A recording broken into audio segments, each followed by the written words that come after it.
Me at 3 o'clock? It is. It's 3 o'clock. Okay, we'll go ahead and call the meeting to order. This is the special virtual meeting, 3 o'clock, April the 14th.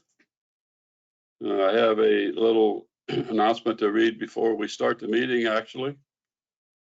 Due to the COVID-19 pandemic emergency, this meeting will be held virtually by Communication Media Technology, CMT, pursuant to Executive Order 2069 issued by the Governor Ron DeSantis on March 20th, 2020, which provided that municipalities may conduct meetings of their governing boards without having a quorum of its members present physically or at any specific location and utilizing communication media technology, such as telephones or video conferencing, or provided by Section 120.54, Paragraph 5, Section B2 statutes of State of Florida.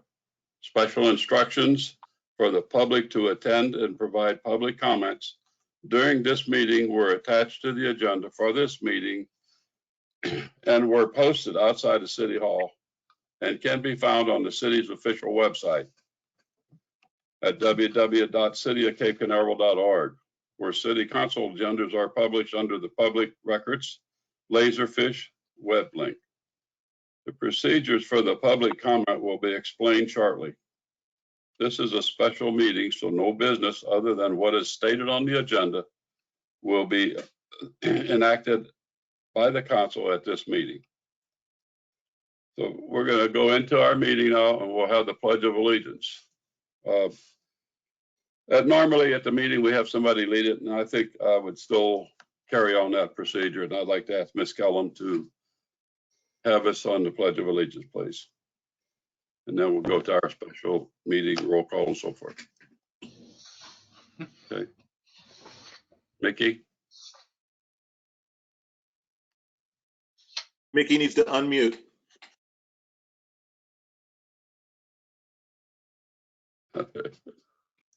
Nobody else is sitting? Okay. I pledge allegiance to the flag of the United States of America and to the republic for which it stands, one nation, under God, indivisible, liberty and justice for all. Thank you, Ms. Kellum. Okay, now we'll have our roll call. When called, each council member should acknowledge present and state your name for the virtual audience that's attending. Mayor Pro Tem Brown. Present, Mike Brown. Mayor Hogue. Here. State your name. Bob Hogue, here. Councilmember Kellum. Mickey Kellum here.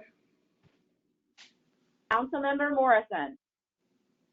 Wes Morrison here. Councilmember Raymond. Angela Raymond here. Thank you. Okay, as we endeavor to conduct this virtual meeting for the first time, we anticipate some hiccups along the way, but we'll continue to improve and do better as we go. As chair, my job is to keep the agenda flowing while affording adequate public input.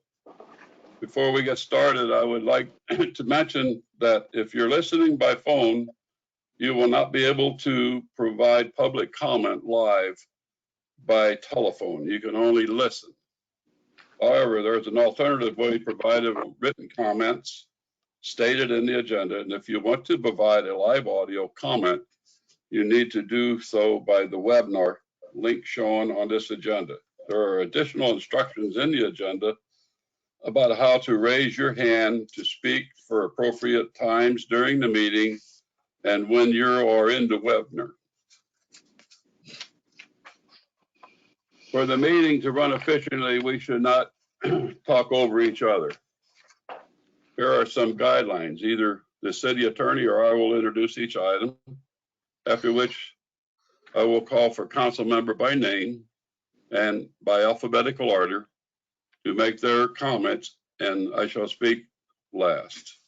And we'll start off by going through the agenda by calling Mayor Pro Tem Brown, Councilmember Kellum, Councilmember Morrison, Councilmember Raymond, and then myself. I will then ask the city attorney and then the interim city manager for comments. If the item requires public comment, I will then ask the organizer, Mr. Daniel, who is our organizer, if there's any public comments. Once we have gone through the public comments, we will return it again to the dais and we'll ask each council member in the same order, alphabetically, like stated prior, for any comments. This should help us reduce the amount of talking and talking time over each other. When it's time for public comment, I will ask staff if there are any previously submitted comments to be read into the record by staff. These comments would have and should have been posted to staff by 1 o'clock today, no later. By the city's online form, emails submitted to the public meeting address or regular mail received at City Hall. Once all of these are read into the record by staff, I will ask staff if there are any webinar viewers who wish to comment live during the meeting. If you are a webinar viewer and you wish to comment live during the meeting, click on the hand icon in the upper right-hand corner of your screen. Have your microphone turned on. Please be patient. If all works as we expect, staff will unmute your microphone for the appropriate time and will tell you that you are live and ask you to state your name and address, and you can then begin to speak. You'll have 3 minutes to speak. Please use the appropriate decorum.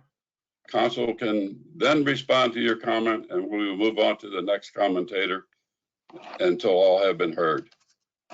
And then we'll go into items for discussion.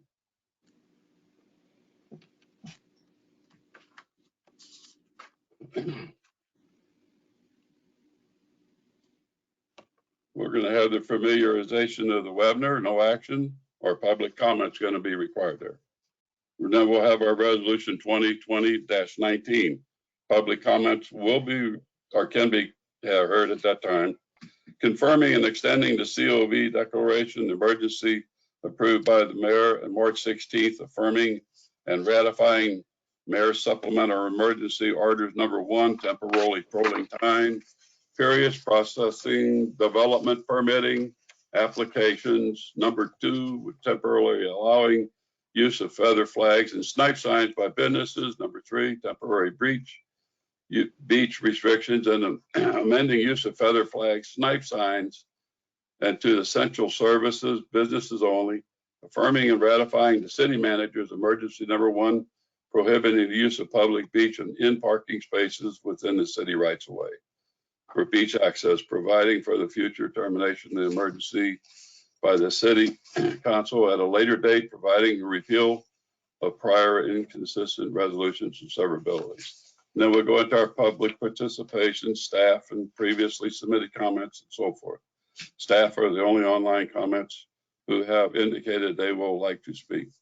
And then we'll go into our adjournment. We will start our regular agenda. You should have a revised agenda, which is up on the screen. We've had our Pledge of Allegiance, a roll call. We've had that. And now we will go into the familiarization of the webinar platform. And I don't know whether it would be Anthony or Mia would want to take that. It's either going to be Anthony or Todd to explain, I would think, the summarization of this GoToWebinar platform. Yeah, I'll jump in here. Mayor, I think you did a really great explanation in your comments there, opening up, talking about how it's going to run. I think all that's left is go through the council and ask if there are any questions that they have about the webinar. And if there are, we'll try to answer them right now. If they're not, we'll move on to item 2. Okay. We're going to go through by alphabetical order as stated. And I will call upon Mr. Mayor Pro Tem Mike Brown. I have no questions. Ms. Cullum?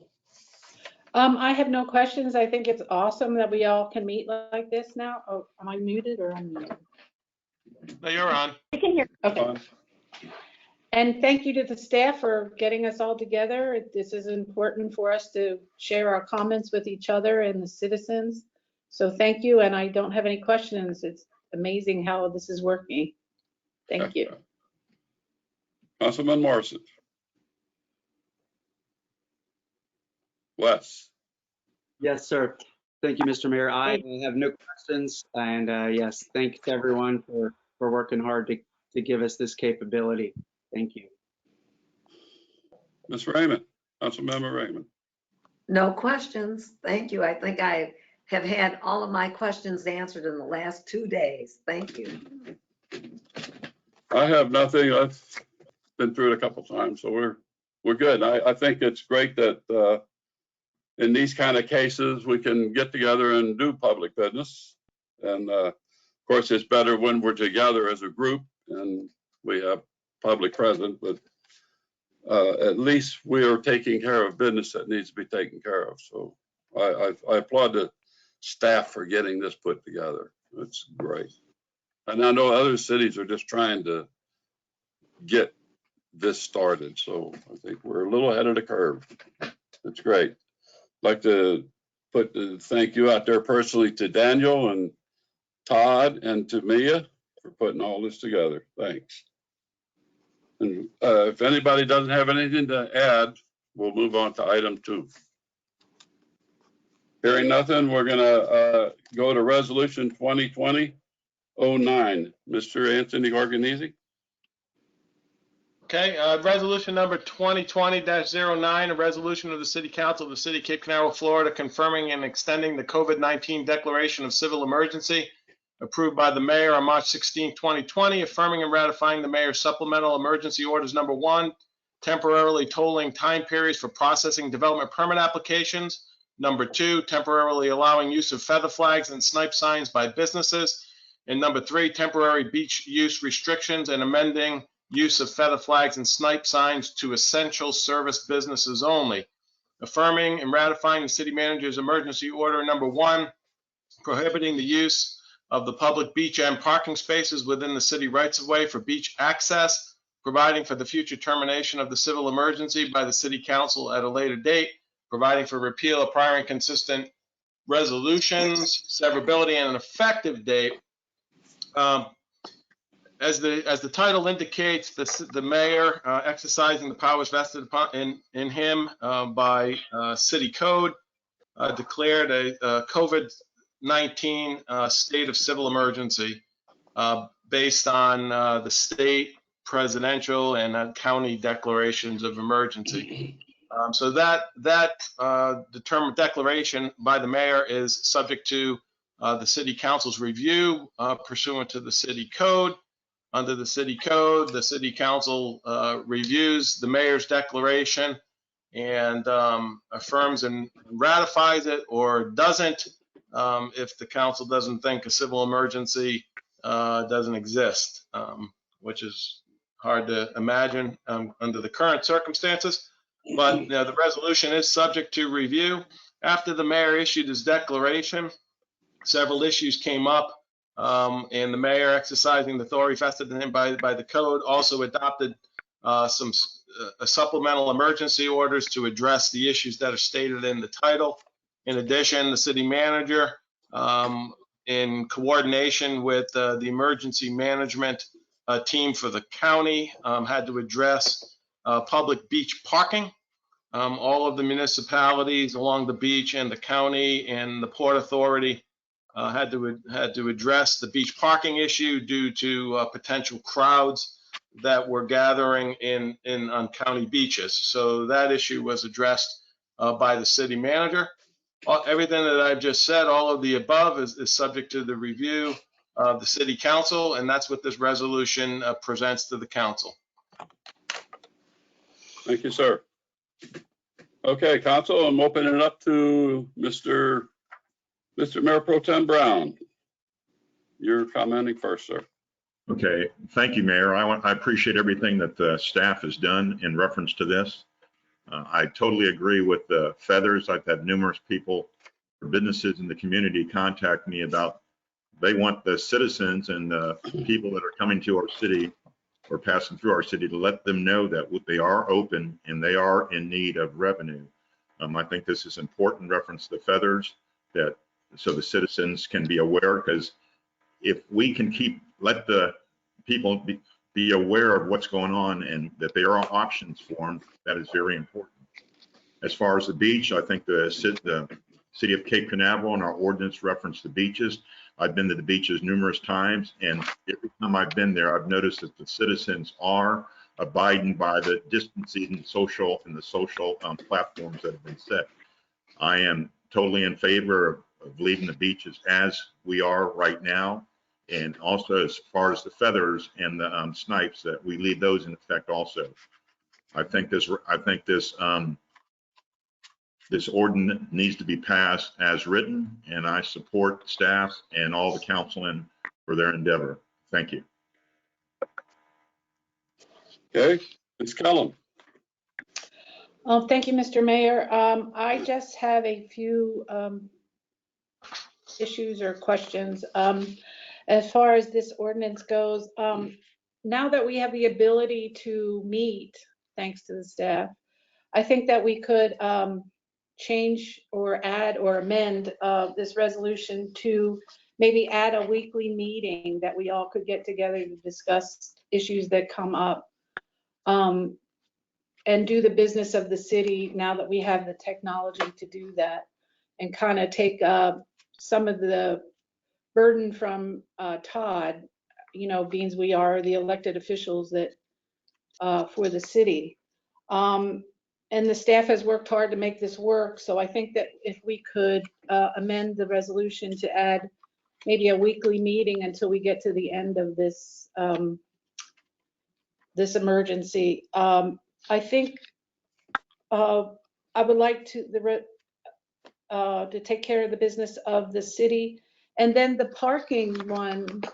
I believe that fine of $500 is kind of way out of line. Or, I mean, we do have a parking fine that applies to what's happening, but I live in Harbor Heights and I've been down to the beach, and the parking, there's like no problem. The people are, you know, distancing themselves from each other. And there isn't a problem with the parking. I think the $500 fine is kind of too much. I don't think that we need to treat people as adults and let them, you know, we can't mandate everything that they do, or, you know, but the beach is going good. The signs for the businesses are wonderful. I think that we need as a city to do whatever we can to help the small businesses through this time. So the only difference is I would like to see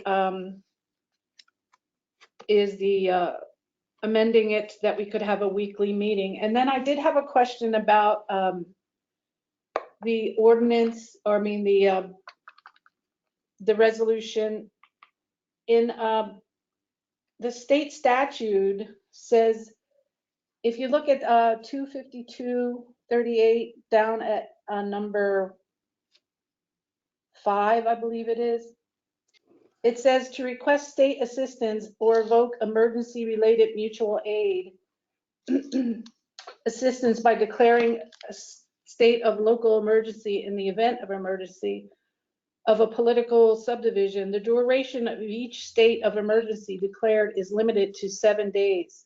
It may be extended as necessary in 7 days increments. So I wanted to bring that up and maybe discuss that with the other council to see if we needed a never-ending special emergency, or we can do it in 7-day increments with a meeting. That's my thoughts on it. Thank you. Okay. All righty.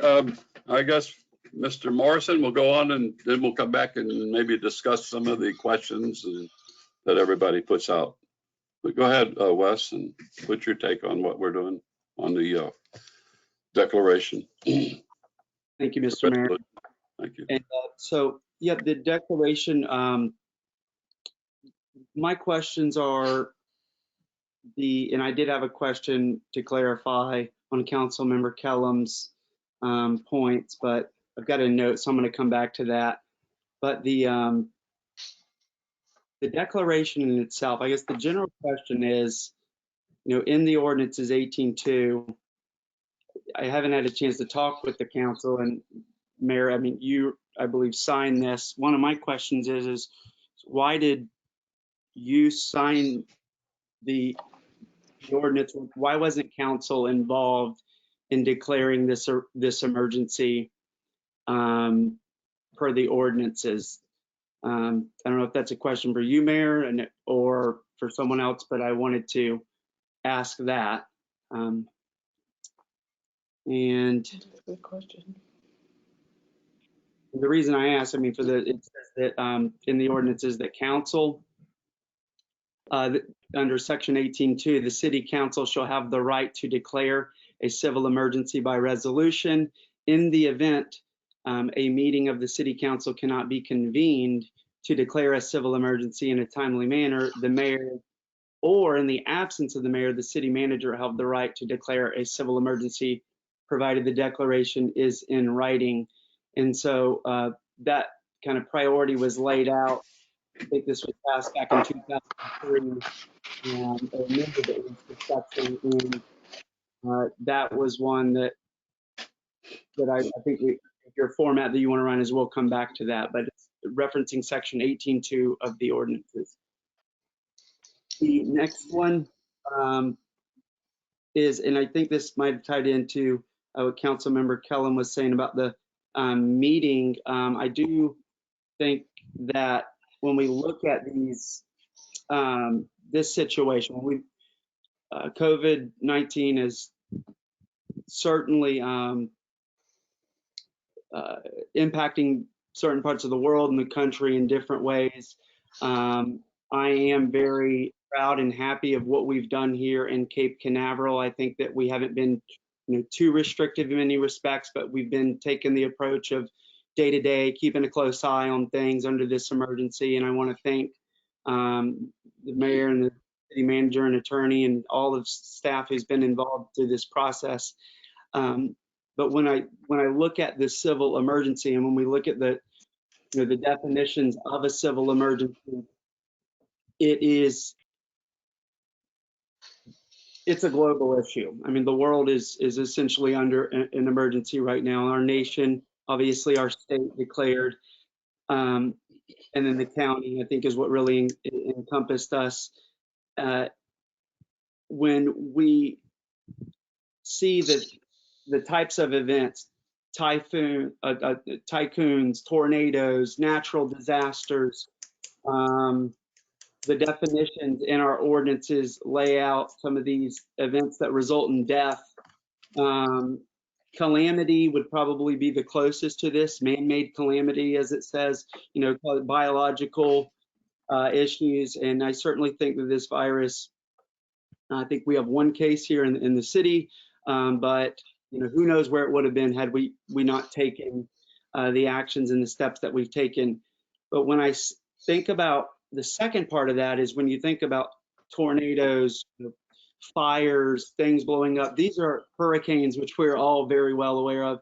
These are acute matters that strike fast. Riots was another one that's defined in there, 2 to 3 days sometimes. And a serious state of distress that results in death in many respects. When I look at the city limits of Cape Canaveral, fortunately, knock on wood, we have not had any known deaths due to this. And I think that we are certainly under an emergency, but the powers that are defined within that emergency and I think the whole goal of these city manager and mayor powers are that we can move quickly. A rocket blows up, something happens, and we don't have time to meet. Thankfully, as Councilmember Kellum and everyone says, we now have that capability to do the hard work of staff. But the fast-paced decisions, I'm not certain that we need the ability to have one person make a decision within these emergency powers that are stated. I think that this council now can meet quickly and use our special meeting capabilities. We can, with 24 hours, and I even think in emergency situations, even 12 hours notice, we can meet. I can't think of anything that can't wait 12 to 24 hours for my fellow council members who we were all elected to represent, to come together and to make the policy decisions moving forward. And so if that's what you meant, Councilmember Kellum, by a weekly meeting, I feel that that is a good idea. And to the business of the city, that I'm not advocating to change the emergency. What I'm advocating for is, in this resolution, it talks about extending. I'm not sure what we are extending, which is, I'll document my second question. So I think the ordinances say that it's an indefinite, and whether section 252 applies from state statutes, I think that was applying to cities, but or to solo jurisdictions. But in the event that we are, by a similar resolution, we can essentially end this civil emergency. I know that that's what our ordinances say. So we come together with a similar resolution, we can vote and end it. I'm not advocating for that.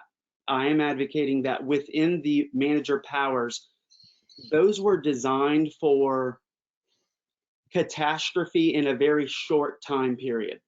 The county commission is meeting, City of Cocoa Beach is meeting, and I agree with the mayor. We are ahead of the game with meeting virtually. And so I don't see a lot of barriers. And with the timeframes that we need to make decisions, I would be willing to amend this resolution. And I want to hear back, obviously you can change my mind, that we either waive or remove the need for the city manager and or the mayor to make unilateral decisions, that this council comes together by special meeting if it can't wait, and take action moving forward under the state of emergency until we're out of it. So a little long-winded, I'm sorry, but that was the big point that I wrote down after we got this yesterday, and I felt, just looking at it, that we can make some amendments and or whatever action is necessary or allowed to do that. And so that was in there. And then when we break down the 3 supplemental emergency orders that were happened, yes, number 1, totally fine with that, with development and permit applications. Number 2, I echo Mayor Pro Tem Brown and agree with him. Feather flags, any means necessary, are going to help these businesses know that they're open. So I do support that. I think that is good. I didn't like that it said essential service businesses only. I think that even if you're not an essential service, I think you should still be able to communicate that, hey, if you're a hair salon, put out a sign that says, we're going to get through this, or we're going to be open, as soon as we're able to, and so that's not a substantial change, but I felt like I have enough trust in our non-essential businesses, however that's defined, that those should be allowed to put up feather flags and signs as well. Or maybe they add in services that now make them essential, if that's allowed. So that was a small change. So I'm going to make a note of that so we don't forget. And the last one is temporary beach use restrictions. I spoke with a city attorney on this one. I think interim city manager Todd as well. This is the one I like the least. I think that if we look at the intent of beach parking closures, it was to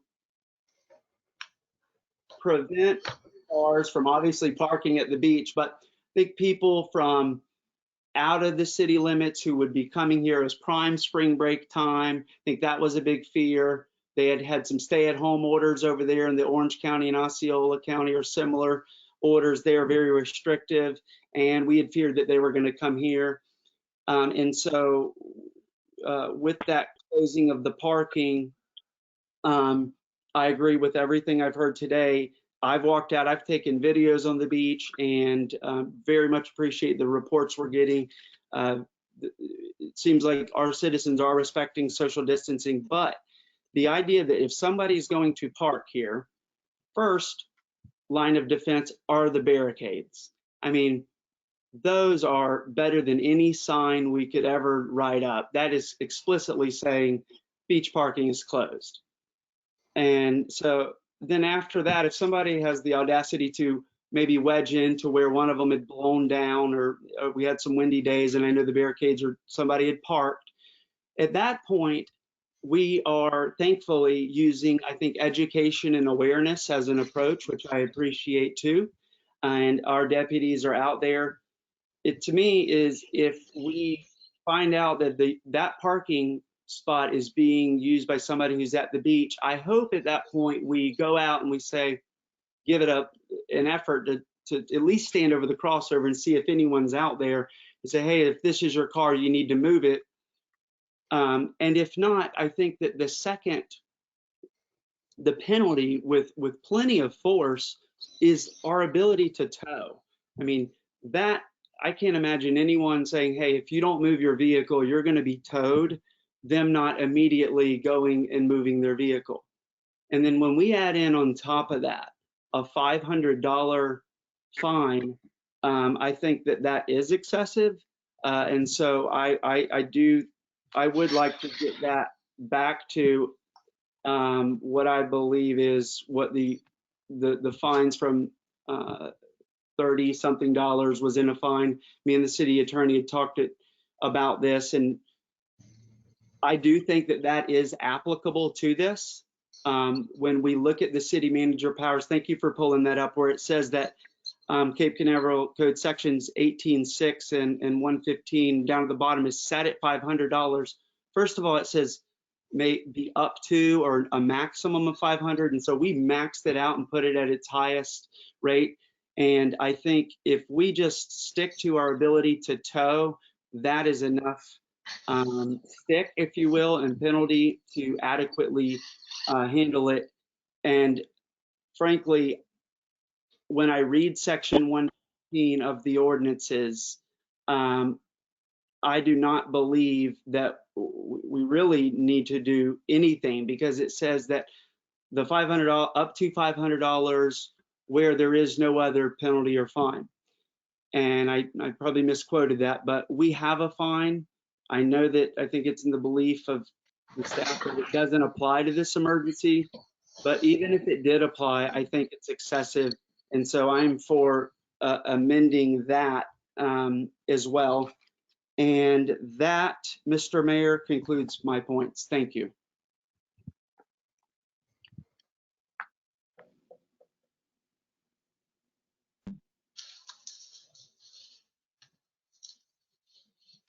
Sorry, my mic, I had to find my icon. Ms. Raymond.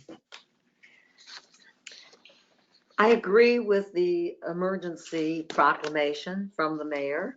I feel that at the point when he decided to do that, he was in compliance with the federal, state, county, and other cities. I think it's a standard.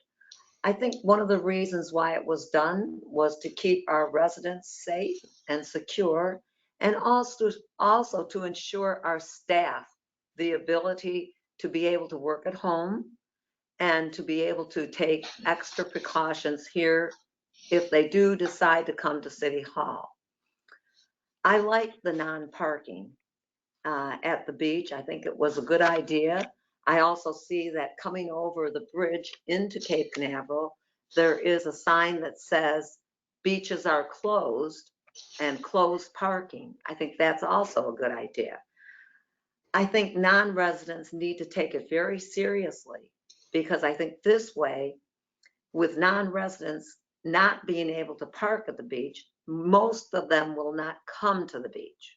It is true, I see non-residents parking in places and walking to the beach with their chairs. This is also true. However, I feel that most of our residents and people who go to the beach are being responsible and they're respecting the recommendation for social distancing. I agree with the $500, and I'll tell you why I agree with the $500. Again, it's to make certain that people take this very seriously. It's a serious disease. People are dying. It's a world pandemic. And I think that this way they take it very seriously. Money talks. And if they realize that their penalty will be $500, it may hurt their pocketbook. So they're taking it very seriously. So I 100% agree with what the city has done. And I think it's a good document. It was done as an emergency. Our mayor and our city staff did not have a lot of time. And I think they did the best they could. And I'm very proud of them. Thank you very much.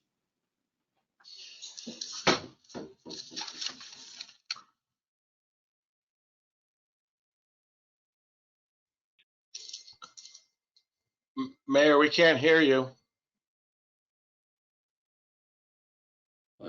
Okay, now I'm off. I'm unmuted now. Okay. I didn't unmute myself. I'm sorry. I don't have a lot to respond to other than I will respond to a few other things. I did sign it. Yes, I signed it along with the authority that's invested in the mayor of the city underneath the situation. You're talking about something that has to go before council to be approved, which we're doing today, hopefully, to approve what was done, which takes advertising and time. And then on top of it, we were not able to meet as a group to do what we are doing because of the imposition of the thing that was put on by state government, that we could only be 10 in a group and 6 feet apart and meeting in a dais with staff and all that wasn't possible. We didn't have this means of meeting as we are today set up until today. Actually, we were still working yesterday with tests and everything, getting it set up.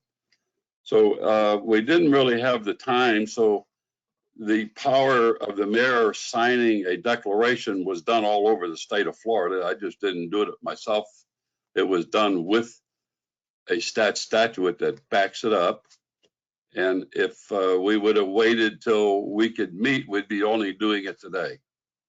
And I don't think that would have been fair to the citizens. We've already had 3 or 4 deaths in Cape Canaveral, maybe 5 already, I think I heard this morning. And to answer the other statement that I heard, I don't remember who made it. We have 3 people right now that have COVID virus in the city. And I believe the number, not mistaken, is 5 really, but I'm hearing 3. And we've had a couple deaths, I think, 3 or 4 deaths. The numbers change so drastically every day. This is something that I think not only myself, but any mayor that would be caring about their community would probably have done more if they could, but we're limited by statutes. And the declaration that was signed was very well thought through with myself, Mr. Morley, and Mr. Garganese. It wasn't done just overnight. It took a couple days, put it together, and we, operating under Governor DeSantis's emergency order and coming down to the cities, it is in the city that the mayor has the emergency power orders. There are certain things. I signed declarations of evacuation for hurricanes, and I don't get council approval for that. So we do have emergencies that we sign declarations for. I've signed 3 of them, in fact, I think already. But anyway, that answers that kind of, or maybe doesn't answer everybody's question, but that's my explanation of it. And I wanted to go into the beach parking. Yes, I was very much in favor of keeping the beaches open. I've had 3 mayor teleconferences with up to I think 14 or 13 mayors on one conference. And I was the only mayor on the mayor's group besides Mayor Meehan that was in favor of leaving the beaches open. I did favor closing the parking immediately to keep the crowd from coming over here from south and west and east and wherever all they would come from. I don't want to come out and just start naming groups like Spring Breakers, and I think that's wrong to put people into the highlight of things. But you had people that were going to use our beach because we were going to be open, but the parking closure was done immediately. I told city manager to immediately close that off, but leave the beaches open. And I would take the heat from the citizens. I think the beach needs to be open to the public because it's probably one of the best places you can be during a virus when it's out there in the air and salt air and the beach and everything else. To me, that was the best place you could be. So that's what my point of leaving that open. And I don't know of anything else that somebody mentioned that I need to highlight myself on, but I'm going to turn it back to the dais. I got to take care of my batteries running low on the computer here. The cord come unplugged accidentally here. Excuse me a minute. You can go ahead back if Mr. Brown, if you want to step back, we'll go back and rehearse or reissue. If you want to make comment on something else, we can do that. And I'll shut up here and let you have it. Okay, thank you, Mayor. I agree with what the mayor said. The honor system just doesn't work. I hate to say it. The honor system, we can't depend on our people to do the right thing. The $500, it's a deterrent. We need some type of deterrent for this situation. I wholeheartedly think we got to keep the $500 in place. We're talking about a serious pandemic that affects people's lives, and I don't want people out there taking this lightly. So I like to keep everything in place, just like it is the $500 parking, and I don't believe up to, I think I would say $500, just like it is, it shall be $500. Thank you. I had to get my battery plugged back in. Cord came out. Sorry. All righty. Ms. Kellum, did you want to make some remarks on comments?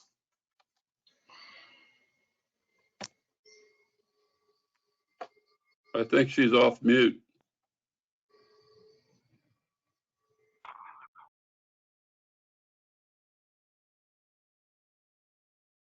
Still Okay, can't hear you. all right, there we go. I just say, I have to agree with Councilman Morrison about the $500. And if you've ever had your car towed, it's a nightmare. And I think that alone is a deterrent. And a fine, and you have your car towed. I think that's really enough. I think the citizens of the city are smart enough not to park down there. I'm glad that the beaches are open. A lot of the people that I talk to are out there walking and getting fresh air and getting some exercise through this crazy thing. And the other points that I brought up about the having a meeting every 7 days, or it doesn't have to be 7 days, but we have the ability to make changes or to deal with issues as they come up. I did a little research on different emergency orders, and the city of Venice, I did it through the League of Cities actually. And the city of Venice on the other side has a population of 417,000 people, and they have the every 7 days a virtual meeting to discuss, the issues. I think the citizens, the ones I talk to, are looking to us, the elected people, to, nothing against staff, they're doing an awesome job, but they look to us as the elected people to make the policy decisions through something like this. And I think the emergency thing, we've never had to deal with anything like this before. So maybe we, as if we could meet on a 7-day basis until we get through this and deal with the issues that come up, so we can at least discuss it, and make a informed decision for the people of the city. The other thing, Mr. Mayor, you said that we couldn't get together to do the resolution, which, I'm glad that you did it and with the interim city manager, but we did get together to pass out the bags in front of City Hall with gloves and masks. And, I think for emergencies like that, we could have had a meeting to do that. And then in the statutes, it says that there's supposed to be a meeting 24 hours after the resolution for the city council to discuss it. And that was March 17th, and this is April, whatever. And I realize it took time to get it all together, but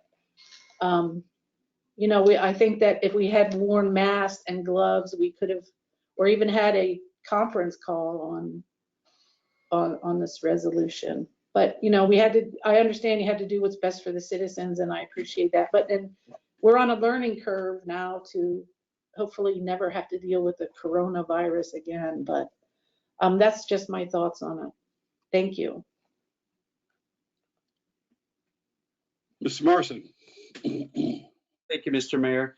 And so, I just want to get back to, I guess, how did, the thing is that I think the statement you said, Mr. Mayor, is it was impossible for us to meet. That's just, I don't understand that. I don't know who made the decision for each one of us that we couldn't meet. There was no law.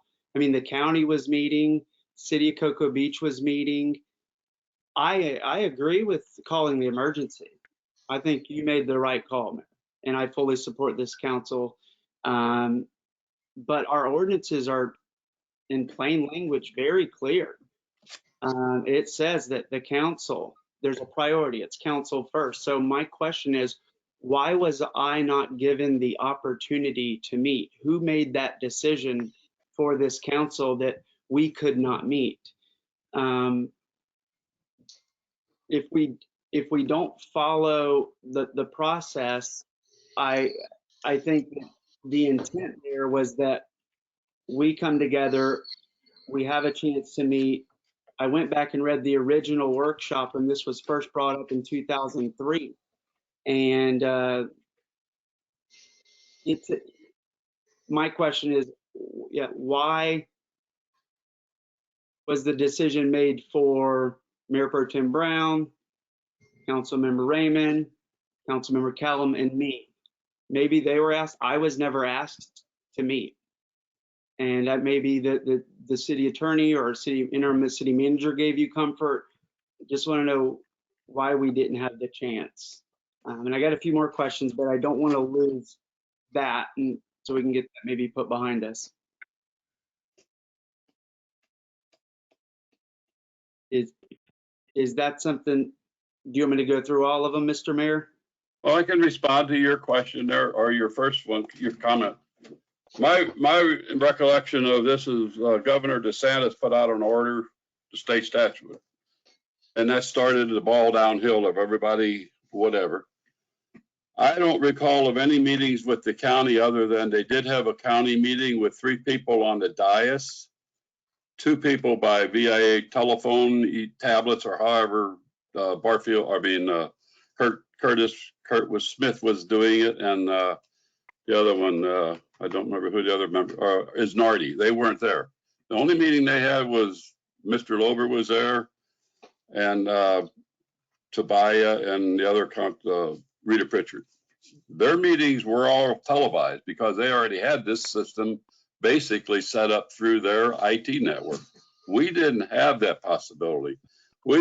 As far as I know, the instructions that come down were remain 6 feet apart. I don't know how we would have a council member meeting with all 7 or 8 people involved on the dais in the city chambers and have a meeting. I realize you all did the bag handout and all that. I wanted you people to be involved in it. I didn't want to go down there and be in the the middle of all that. I'm a delegator. I delegate everything in my work even. I don't do nothing other than the hard part. I delegate. I want my council to be involved with me. I don't want it to be my name out in the newspaper. I did this. I don't want that. So my take on it was something that was dictated by the state to be 6 feet apart, no more than 10 people in a group.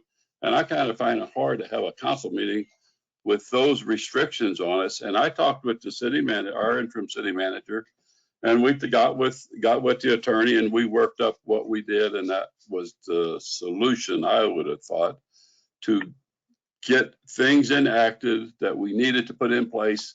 And then we can try to put this type of thing together, which we did in about a 2.5 week or less period of time, which I think I have no problem now meeting. I'll meet every day if y'all want to meet, but we could not meet, Nikki, we could not meet that I could see in a regular decorum in the council with a quorum, staff, and all that's required to have a meeting. And then again, it's not a lot of time to think about what you want to do. So the best thing I think was to follow the direction of our city attorney. He spent many hours, I guess, of the day putting the resolution together. And I met with Mr. Morley and them, and we signed it. So I don't want to get into a lot of why we did this, why we did it. I think we did what was, in my opinion, best for the city. And I won't have anything else to say, and I will hear the rest of what you want to say. And then I do want to go to public hearing, unless somebody else, I will get to you, Angela. Mr. Morrison, you have a couple other items you want to discuss again. You go ahead. And yes, thank you, Mr. Mayor. I'll keep moving. Okay. So just in closing, I respectfully disagree. I think that we could have met the physical quorum. The county commission has met more than one times. We could have stayed 6 feet apart. And I think the bigger point is, why weren't we asked? That's the point. The ordinances require, I believe, some due diligence. And I don't know if that was whose judgment that was, but I believe that this council should have had an opportunity to meet. And there was nothing that stopped us. There was a way to do it. And hey, maybe if you would have asked Angela, me, and all of us, we would have come up with a solution and an idea and said, you know what, Mayor, you take it. We don't want to meet. I would have been willing to meet in the same way. As a great point, Councilmember Cullum said, the same way we all met together at City Hall to hand out hand sanitizers to the community, the same way that I think that we're meeting in different functions of our lives, respecting social distancing. And so I think those ordinances were there for a reason. And I really think that there's no other interpretation to that other than we should have been able to meet. The 24 hours after is crystal clear as well. I think, it says that we shall review the resolution within 24 hours. That was not done either. And I think you made a comment, Mr. Mayor, that we wouldn't be meeting until today had we waited. That's just, I don't understand that. We can meet with our special meeting provisions in the ordinances within 24 hours. And so I think that we have on the both ends of the book with declaring an emergency, very different than an evacuation. This is a civil emergency. Our ordinances spell this out. And it says that council shall meet in the event we can't. We weren't given a chance to. And then after the fact, then council needs to come back together and resolve it. We weren't given a chance to do that 24 hours. We're almost a month later. And so under the stress of all this, can I get how we got here? Absolutely. Is it substantial to me? Hindsight, knowing that I think we would have all been in favor of this civil emergency, no. Had it would have been a decision we all disagreed with, maybe a different story. But I do think that when we collect our minds together, and if that we can work together in this very serious threat, but it is moving slow, dangerous, but slow. And so I I guess the final thing that we can do moving forward, while we might disagree on the emergency or the supplemental order for the parking, it sounds like that's the biggest one. The idea that someone's car is getting towed is enough. We talked to that one into the ground. I don't think we need to go further there, but $500 plus a tow truck is probably, I don't know, $100, $200. I mean, the inconvenience of that, the potential court appearance that would require. I mean, this is, in the barricades, I think alone would get the job done.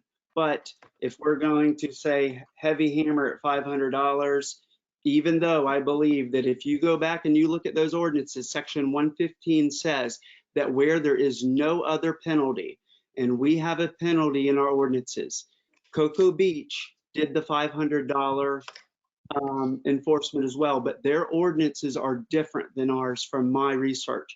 Their ordinances do not say where there is no other penalty from my due diligence. Why does ours say that? Why does the city of Cape Canaveral, section 115, say where there is no other penalty, you shall impose up to 500? And I believe that the intent is crystal clear. The plain language of that says that because where there is another penalty, in this case we did parking at $30, $35, you don't enforce. We have the ability to seize property, towing. That is the most extensive overreach, but we're doing that, and I support that. I do support, let the record show, keeping the parking closed for today, so I think we're all on the same page there. But if we could get rid of the $500, and it is this fatal mistake, and people start flowing in here, I don't think that's going to happen. But those are my thoughts. I would definitely support removing the 500, making it 35. But you really don't need to do anything. I think if you just apply the law 115, you end up with a $35 fine. So that's that. The biggest thing, and I think the one thing that we can accomplish today is, Mayor, I hear you loud and clear on meeting every day. And I appreciate that about you. And I think I respect everyone here. We don't do it for the money. And right now we are working together to get our city on the right page. And we have done a good job. And so I would like to propose that we, not in the civil emergency, but we can relinquish and take over these policy changes as a council, as a body, that moving forward, any supplemental or emergency that we do, that this council makes those decisions. I think that's a step in the right direction. And if we get 3 in a quorum, we jump on here 24 hours notice and say, hey, we've got a new issue that is brought to our attention. 24 hours, we meet. If it can't wait, and maybe we have a standing meeting and we kind of gather throughout the week. And so we're not meeting every single day on an as needed basis, but I'm able to jump on the phone and vote lawfully. I think we all are. I think that that's going to come back to the citizens at the end of the day. If bad decisions are made, good decisions are made, we're the ones that's going to be held accountable here. And so moving forward, any supplemental, any policy decisions, all those powers that are lined out that are pretty much for the city manager or the mayor, I think should come back to council from this day moving forward. And hey, if we get to the next city council meeting and it was a bad choice, we can change it then. So that is my thoughts. And if we get to a motion, that would be the one I would be leaning to make. Thank you. Angela, Ms. Raymond. Uh-oh, can't hear you. I can't hear you, Angela. I got it. Hey, Thank you. Angela. Okay. I applaud you, Mayor Holt. I think that sometimes elected officials have to make quick Councilmember decisions. Raymond, we This- can't hear you. You can't hear me? Yeah, I have the mute on. I think hit the little mute button. I can We hear can her. hear her. I can hear her. All right. I think that sometimes elected officials have to make quick decisions. In this case, we have not had a pandemic in this country since 1918, Spanish flu. We have not had to do things that have been done during this pandemic. This is something that none of us have ever experienced. It is a unique situation, and I think that we need to be positive, constructive, kind, and we need to move forward. I think that our city has done extraordinary in this situation, and we just need to be very proud of the fact that they did the right thing. I like the idea of leaving the $500 fine at the beach because most people do not read, and they do not read that they might be towed away. They don't know better. I don't think that any of our officers have had to enforce the $500 fine. I think that our officers and our beach patrol have been there to educate people, to explain to them the seriousness of this pandemic. I am not one to panic. I think that I've been very calm. I go to the beach. I ride my bike. I'm out there. I think that most people and our residents want the beach open, and I think we're doing a great job. I think other cities have used us as an example, saying that we have been responsible here in Cape Canaveral. And I think we just need to be happy that things are as good as they are in our city. And I think this is because we have taken the stands that we have in this emergency order. Thank you.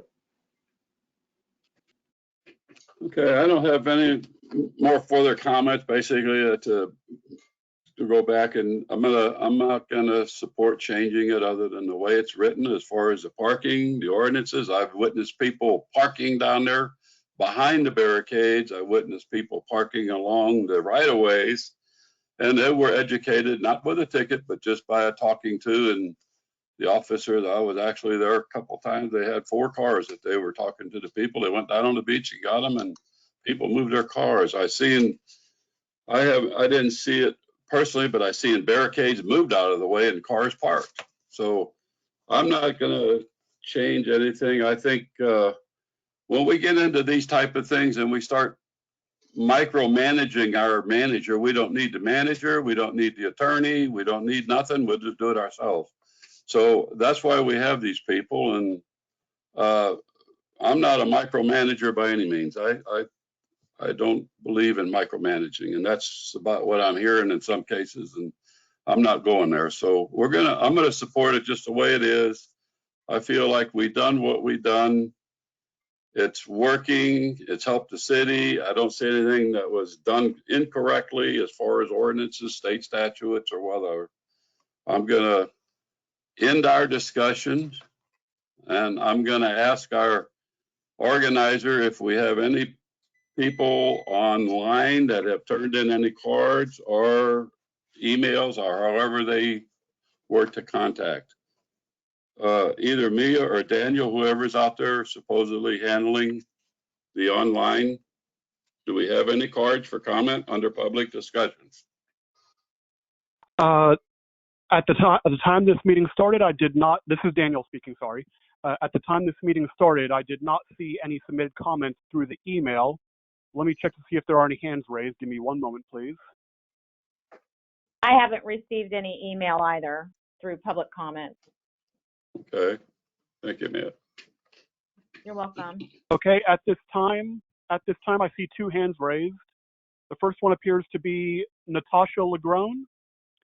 I'll go ahead and unmute Natasha to have her 3 minutes. Give me one moment.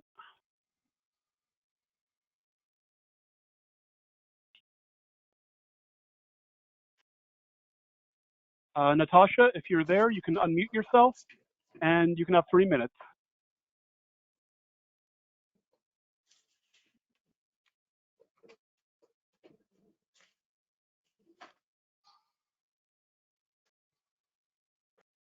Okay, I'll go ahead and move on to the next person. I can't hear her if she's talking.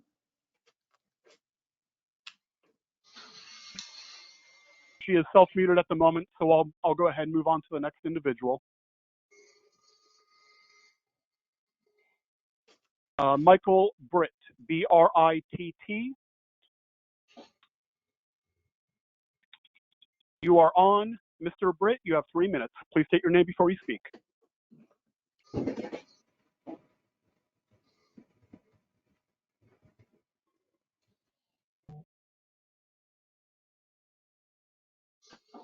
No volume, Daniel.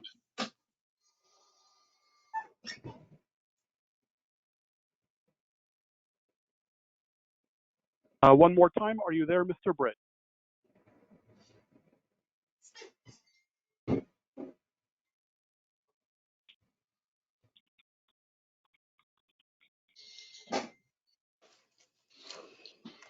All right, I'll move on.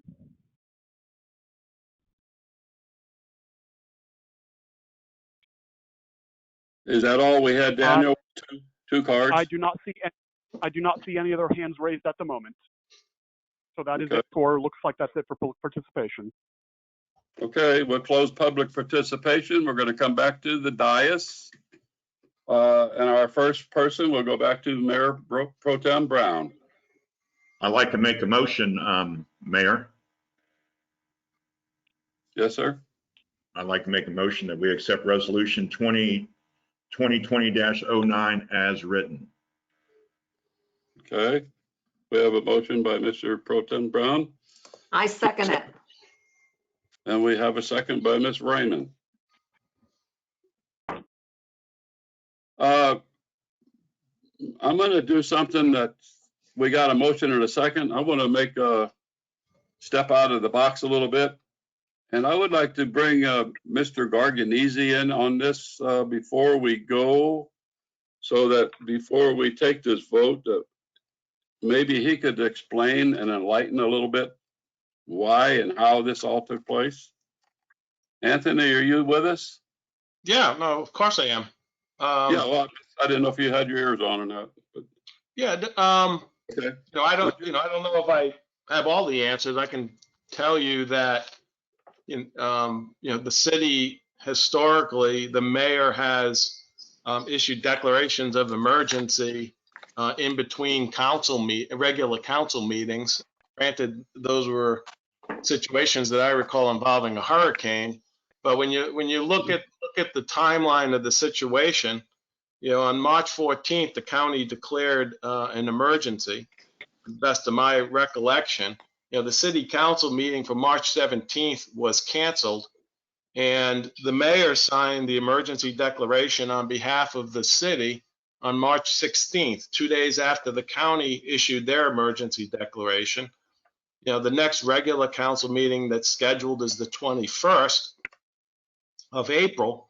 The code says if the mayor does issue the declaration, then it will be reviewed by the city council 24 hours after the mayor issues the declaration, or when it's possible to convene a meeting of the city council.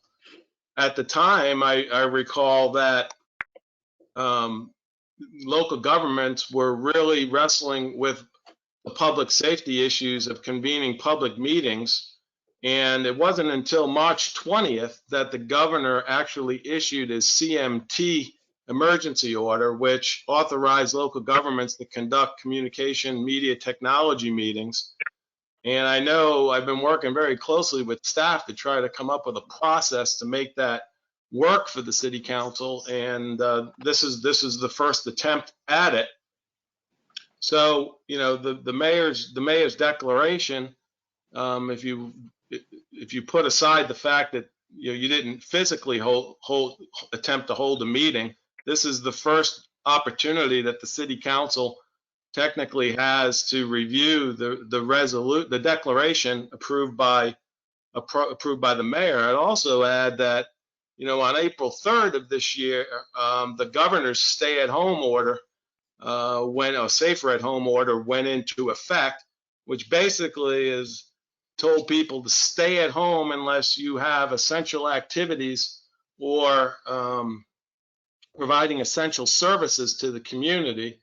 So, that does impact the ability or the willingness of members of the public to actually attend physically a meeting. which makes the CMT executive order approved by the governor even more important in trying to implement to provide, those citizens an opportunity to attend these meetings when they don't want to leave their home. So, when you look at the chronology of events, I can appreciate the comments about, whether the council could convene a meeting or not, but the mayors tend to issue the declaration in between regular council meetings, and basically that's what occurred. I'd like to also know, while I got the floor, Mayor, I know there's a disagreement regarding what the penalties are for the parking, but we have to understand that the parking restriction is something that occurred on an emergency basis countywide. And it's actually an emergency measure. It's not a parking infraction, so it's not a civil parking traffic violation subject to a $30 fine. It's actually an emergency measure that was taken by the city. And when you look and you read the city code, you got to read it in harmony with the Florida statutes regarding emergency powers. And whenever there's an emergency measure that's enacted, the penalty is actually a second-degree misdemeanor, which can include up to a fine of $500 and imprisonment, technically. And law enforcement has the ability to enforce those emergency measures taken under Chapter 252. So when you read the state law in harmony with the City Code 1-15, I believe, the harmonious reading of it is a violation of the parking restriction is much more serious even than a $500 fine, because if you push came to shove and it really became an issue, it is a second-degree misdemeanor, which can be enforced by law enforcement.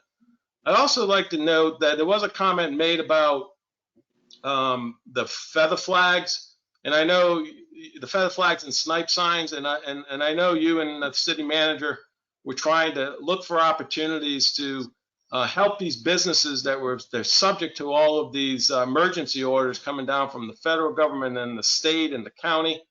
And the initial emergency order, if you recall, Mayor, included all of the businesses in allowing them to put up their feather flags and snipe signs if they chose to do so. But subsequent to that, the governor did issue his Safer at Home order and basically shut down a lot of businesses, except for those that provide essential services. And your subsequent emergency order actually modified the original emergency order to avoid the confusion of allowing non-essential businesses to advertise their services at a time when the governor told people to stay at home unless you had essential activities. So that's the reason why that emergency order was amended, just to apply to essential services. It was to fall in line with the governor's emergency order regarding Safer at Home. So, and I know there's a provision in the statute on the 7-day increment regarding emergency orders. That doesn't apply in this particular case. I think Councilman Morrison alluded to that.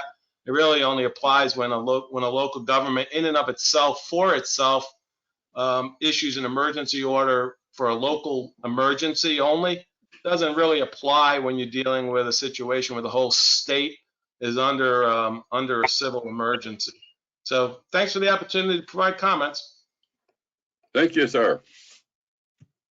All righty, I don't know if any, I see some hands, but let me ask Mr. Morley. He's online with us, if he has any comments he wants to make before we go back to the dais. No, thank you, Mayor. I think Anthony answered everything as well as I could. Probably better. Okay, thank you. All right, we'll come back to the dais. We have a motion to accept resolution 2020-19 as written, or 9 as written. And that was made by Mayor Pro Tem Brown and seconded by Ms. Raymond. Am I correct? Correct. Remember correct? Okay. We'll go ahead and call the roll, please. Mayor Pro Tem Brown, Four. Mayor Hogue, 4. Councilmember Kellum. Hello. Aye. I didn't Councilmember get to Kellum. ask my question. Oh. Okay. I had a question too. I was trying to wave in if we can be patient. Okay, well, let me go back to the motion maker and see if they would like to remove their motion before we go on. I didn't see you waving, but, or I answer. was. I didn't. I mean, procedurally, there's a motion on the floor. You can allow additional discussion. That's what I'm asking. Okay, if we just stand back. Let me go back to the people that got their hand. Who's waving hands? Miss Kellum and Morrison, correct? Mhm. All right, Miss Kellum, go, or alphabetical order. Miss Kellum, yes. Thank you, Mayor. I just want to clarify that we're going to pass this motion. We're not going to add any more meetings. We're not going to, as a council, try to handle this together. That's not going to be part of this motion. We can't add in there that we would meet more often now that we have the ability to do that. And then my other question is, I had asked for a special meeting on April 2nd, and it was the consensus of the council that they didn't want to meet and talk about these things. So again, they didn't want to meet and talk about it, and now we're not going to meet on a 7-day, 3-day, 5-day regular basis through this emergency. We cannot add that to the resolution. Okay. Okay, I hear what you're saying. Let me go to Mr. Morrison and then we're going to get answers. Go ahead, Councilmember Morrison. Thank you, Mr. Mayor. Yeah, so I think that we're all in support of this ordinance. Or for the most part, passing the emergency, but what I think you call it is micromanaging. What I'm not trying to have council be the city manager. I am saying that our city is not on fire right now. We can meet. And whenever we have a policy decision, normal, you want to give policy decisions to one person. And what I'm saying is we were elected to make policy decisions. And so I don't even necessarily, Councilmember Kellum's idea of don't even want necessarily a standing meeting. What I believe is, and why I don't like the motion on the table and why I wouldn't support it. And I know we want to try to, if we can get unanimous here, it would mean a lot for the community. And so let's seriously consider that those policy decisions, instead of one person making them, one person having the ability to make them, that they go back to this council like they should. I don't think that this civil emergency fits in the acute natural 2 to 3 day disaster. This is long and drawn out. We're not, and so now we're just saying, hey, all policy is going to be handed over to one person. For what? Why can't we come together on an as needed basis? The standing meeting, I think, may not be a great solution, but when we need to meet to make it a policy decision, I'll give you an example. The feather flags, that sounds like something we're all in support of. So had we not made that decision yet, or you, the mayor, hadn't made that decision yet, it would come up, maybe it comes to the city manager's attention or one of us, we call a meeting and we say, you know what, let's meet and try to help these businesses. We jump on the phone, we call the order, we do 24-hour notice, we use this technology, we pass the supplemental emergency, and we're off, and we all feel good, and we all voted together. And the day-to-day operations of the city continues under the steady hand of the wheel with Todd and Anthony and Mia and the whole supporting staff. And so I think that we could get closer to a 5-0 vote here, and I think this is an important one to have on this one. This is a big decision on relinquishing those executive powers, and so amending this in a way that allows us to do that, I think is the right decision. This is very similar to what the county did with the policy group. They said The county said, whoa, these policy decisions under, the interpretation, this is a different type of meeting. We can meet as a county. And I think this council, we've passed 3 policy related decisions. We got a meeting coming up where we're going to relieve a lot. To me, it's an accountability piece. It's a way that we can work together. It's a unifying statement where we can say, hey, we are going to do policy decisions moving forward as a council, as a team. And you bet that if Todd is going to weigh in on something and he feels strongly about, I think we're all going to be listening.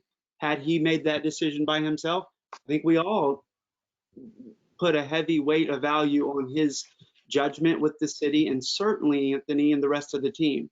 And so I'm not for micromanaging, and I'm with you, Mr. Mayor. I'm saying, can we get back to the reason we were elected? Because this civil emergency is different than the types that you read in our ordinances. Exactly. Just as serious, but it is different.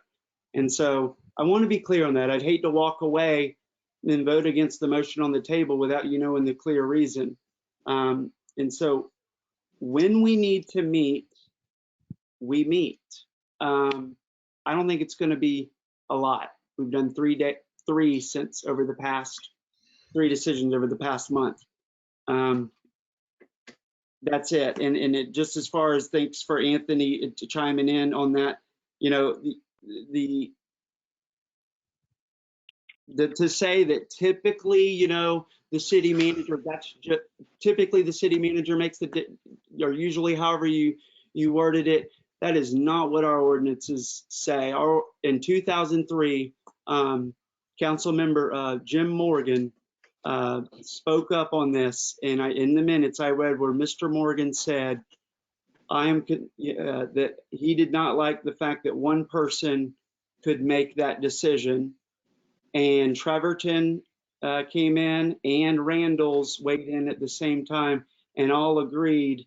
And they voted to say, no, the mayor is not going to make that decision. It's going to be a council decision. But in the event that mayor can't, then the city mayor. And so I don't want to water it down. Our ordinances are crystal clear that we should be making that decision.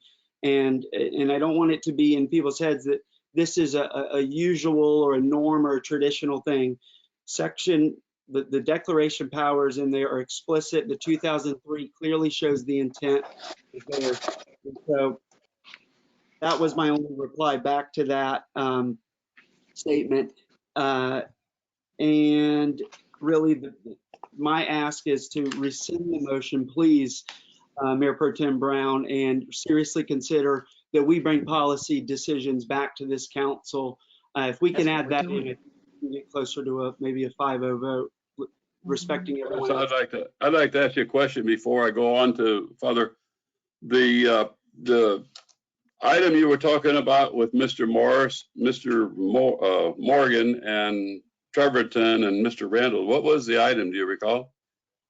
It was the city of Cape Canaveral did a code. I think they did a full code review. It was back in the 2003 meetings. They were amending when you did a full code review.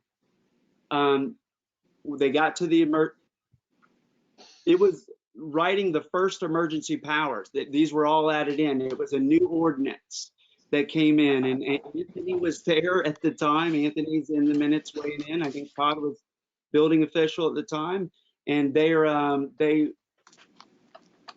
Anthony will remember better than me, but it was to add the emergency powers in consistent with section 252 of the state statutes and give these Bennett at the time the ability to make quick decisions under these civil emergencies. And those were adopted and added into the ordinances. Okay. Now we're talking about, you can be talking about emergencies, and there's emergencies that don't have time. If you're familiar with emergencies, a lot of people. We have the time now. I'm sorry? Oh. Let me just a minute. I'll get to you. I'm trying to answer a question that's posed to me, basically, or a comment. Sorry. There's times when I've been in emergencies. I know what, and I'm sure Mr. Brown has been in emergencies. There's times when you don't have time. Well, let's see, I better contact this guy. I better contact that guy. I made decisions on entering a building on fire on my own without any, because I know what happens if you don't. So there's times when you got time to ask for answers and gather a quorum like you want to do, and there's times when you don't. And I think we were put in a position where can we or can't we? And then the idea is how much more time is it going to take to find out we can? And I know at that time I was assuming we can't because of what was above us, who said what we can do, what we can't do, and discussing it with our city manager. I didn't make the decision on my own. I went to our city manager who has that authority on his own. But between him and I and with Anthony, we come up with what we did. And I think that is the best thing that could have been done at that time. Yes, I agree with you. Everybody should be involved and, but there's times when you can't. I've been there, I've done it, I know, and I'm going to stick with what we did. And I'm going to go to Mrs. Raymond. She's been wanting to say it, and then we'll go back to Ms. Kellum, and then we're going to call an end to it. We have a motion on the floor unless one of these two motion people want to rescind their motion. We'll go ahead, Ms. Raymond. All right, what I have to say is this doesn't have anything to do with the powers of the mayor and the powers of the council. This resolution is to approve this emergency order. Some of the things that you're bringing up have nothing to do with it. The Mayor Pro Tem Brown made a motion to approve this resolution, and I seconded it. It doesn't have anything to do with the powers of the council or the powers of the mayor. Thank you. I'm going to go to Mrs. Kellum, and Mrs. Kellum, as far as the adding any meetings, if that's what you're going to bring back up again, I'm going to ask you that. Is that what you want to talk again about? Yeah, yeah, that's part of it. Okay, before we get into that, I want to go back to Mr. Garganese and ask Mr. Garganese if we can put that into this resolution without too much to do. And if we can, we'll discuss that. Mr. Garganese, are you there? The answer to that question is certainly, Mayor. We could add that to the resolution about meetings. I think, my advice to the city council and the city now is that heretofore we had not had the opportunity to do CMT meetings, exactly. and now we do. Right. Prior to today, a lot of work went into trying by staff to take an off-the-shelf product to make it work for a public meeting in Florida. Right. A lot of work. And it took a couple of weeks to kind of get to this point, and I commend staff for all their diligence. But now you have this vehicle that you didn't have at the time the mayor signed the original declaration. At the time the original declaration was signed, cities and counties were canceling meetings hand over fist because of what was going on. And to invite the public and officials to an open public meeting and gathering, violating CDC guidelines, was not something a lot of communities wanted to do.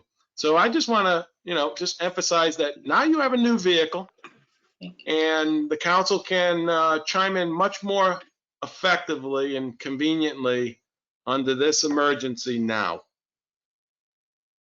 Mr. Mayor, that's exactly my point. We didn't have this before. Now we have it. Right. The city is not on fire. What you did and what the city manager did is done. Now we have to move forward as a team. We're the elected officials. And I would like that added to the resolution. It says in the resolution that we can rescind it, amend it, or do it the way it is. I would like to amend it that that the policy decisions come back to the council, and then we can meet as often as needed, and let us make the decisions that we have to answer to the citizens for. Okay. That's my point. I mean, what happened when you guys, it was an emergency right then. We did the best we could. We learned from this. We've never had a coronavirus pandemic before. But from moving forward, I would like to bring the policy decisions back to the council. We can meet like this once a week, twice a week, every other day, whatever it takes. And like Councilman Morrison was saying, we've had 3 issues come up that we can, as a council, we could perfectly well deal with now that we have this awesome technology, thanks to the staff. That's my point. Mayor, I'd like to, those are excellent points, and I don't want to understate the importance of the city council in this emergency, because clearly you all are the policymakers. And if you all want to have more meetings, that's your prerogative. You have the vehicle now to do it in a much more safe manner. But I would just caution the city council about limiting the emergency powers of the manager or the mayor during this emergency, in the event, or maybe an unlikely event, that we cannot convene a meeting of the city council to make a timely emergency call. I would recommend that the manager and mayor still have that ability to do it under the circumstances, of course, subject to the city council's review. But I don't think you all as a body want to be put in a position of not being able to convene to take an emergency measure, and then the manager can't or the mayor can't act promptly under circumstances. Anthony, how could we add meetings and still keep Todd and the mayor in on the, I'm just trying to figure out the best way we could do it, because when the people out in the street ask me, what is the city doing? I want to be knowledgeable of that. That's why I didn't understand why we couldn't have a meeting before this on the phone, at least. But I think that if there's a way that we can convene it as needed, if policy decisions with the guidance of the city manager and with his recommendation, of course. Mm-hmm. Mr. Mayor, can I weigh in here before I want to echo? I didn't know if Mr. Gargiuneski was going to answer Ms. Kellum or not. I want to add before he answers. Mr. Morrison, I'll defer to Councilman Morrison. We don't want to be walking on each other. Let takes a minute for everything to regroup. Mr. Gargiuneski, did you want to answer Ms. Kellum, or did you not want to answer her? No, I'll defer to Councilman Morrison, and I can respond after that. Okay, because we just wait until you're called on, like we read to start. Okay, Mr. Morrison, you go ahead. Thank you, Mr. Mayor. And I just wanted to add on to that, and then Anthony, I think, can take it all at once, is that the concern of being able to make a quick decision, well, it's where 3 of us could make a decision. And I do agree with you. It is a very unlikely scenario. I know each and every one of us here are committed, and if it's willing or able, I think we're all willing to meet. In the event that we're not able to meet, in 3, we could simply say, and these are really the powers, I believe, that are in 18.3, the emergency powers outlined, emergency powers and measures of 18.3, is that those powers that council is given an opportunity. And in the event that opportunity passes, we can put a stringent 3-hour window. I can't imagine of anything that needs to be made within 3 hours, but I really believe that if it does, that we will find a quorum of 3. I believe that. I think that each one of us here can rally up 3 people to make a decision, and 3 is better than 1 or 2. And that's just what I wanted to add in. As far as meeting and stuff, I don't think we're going to meet as much, and I'm not scared of that. But I do feel that when you weigh in, that if you can add in that process of due diligence, that we are a checkpoint, that we have a first right of refusal. That is what I wanted to add to Councilmember Kellum's question. Thank you. Okay, I'm going to go back to Mr. Garganese. I know you commented on the adding Mrs. Kellum's verbiage into the resolution. All right, I'm hearing two different concepts, both related. Concept one is a desire from Councilwoman Kellum to have periodic scheduled meetings during the emergency. And I'm also hearing from Councilman Morrison that he would like the council to have an opportunity to convene a special meeting before an emergency measure can be enacted in a timely manner. So there's two different concepts, both of which can be addressed in the resolution if that's the desire of the council as a body. Okay. My point. Now, I'd also add, though, Mayor, I'm sorry, and in the event that a meeting could not be timely convened, of course, then the mayor and or the city manager would be able to exercise an emergency measure under Chapter 18 and Chapter 252 Florida statutes, subject, of course, to the city council's review, when the council then can convene a meeting at a later date. Okay, that's my point. I'd like to leave it like it is. I don't have a problem.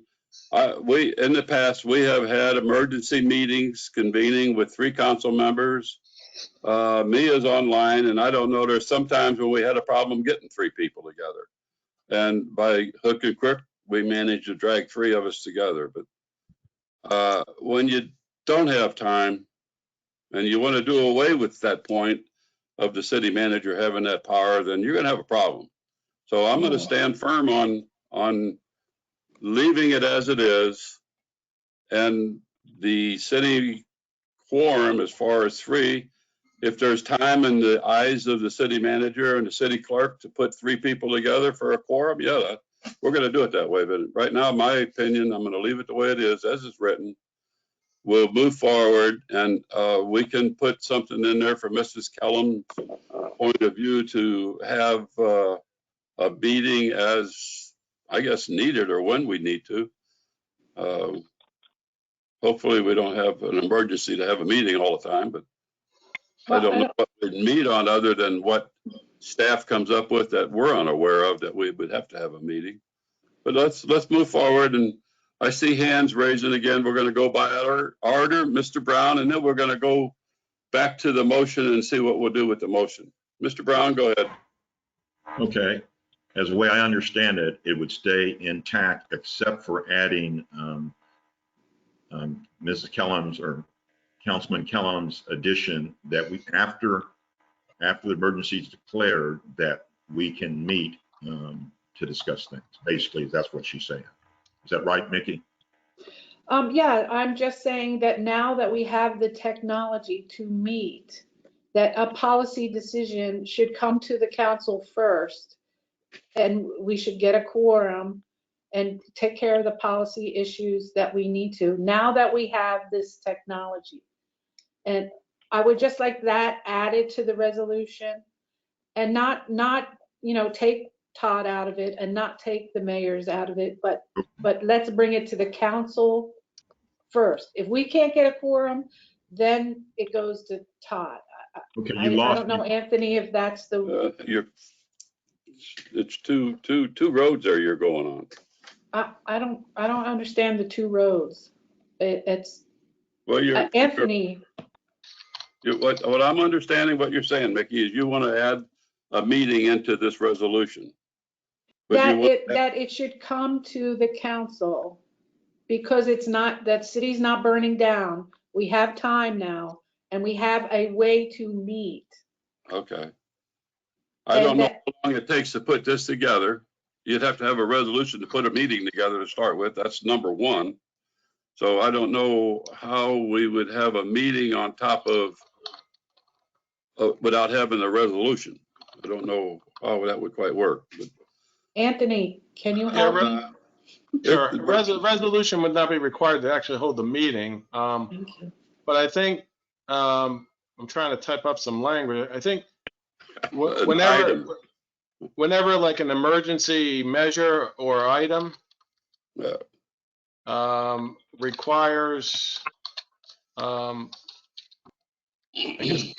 guess council approval, then the city manager will attempt to convene a meeting of the city council in order to address the measure or item. And in the event a meeting of the council cannot be timely convened to address the emergency measure or item, then the mayor and city manager may act in accordance with Chapter 18 and Chapter 252 Florida statutes. That sounds like perfect language to add to this resolution, right? It can be added to the resolution. It's the council's call. Yes, that's what I'm looking for. Mr. Mayor, can I just add one more point? Is this restricting? Mr. Brown, go ahead. If Mr. Garganesi's through, we're kind of walking on each other again. Okay. Is this restricting the mayor's ability in emergency to act until the council can take and have a meeting? So that's what I want in place. That part of the resolution I want to stay as is, but after the emergency, the council can have additional meetings as Councilman Kellum suggested. In that point, if you're through, Mr. Brown, and that point right there would be only for a ratification of that emergency ordinance or emergency resolution, whatever. That's the only time that the council would be coming in to meet, would be after that resolution or after that emergency was established and signed, and then the council has to hear it within a 24-hour time. But I don't, that's why I say we're adding a lot into the resolution that doesn't need to go there. We're going to have a meeting anyway if there is a resolution or an emergency put out there. Emergency declaration is signed. We're going to have a meeting immediately afterwards. Now, there probably won't happen in a million years again, maybe, or maybe happen again. But it normally only happens on an emergency.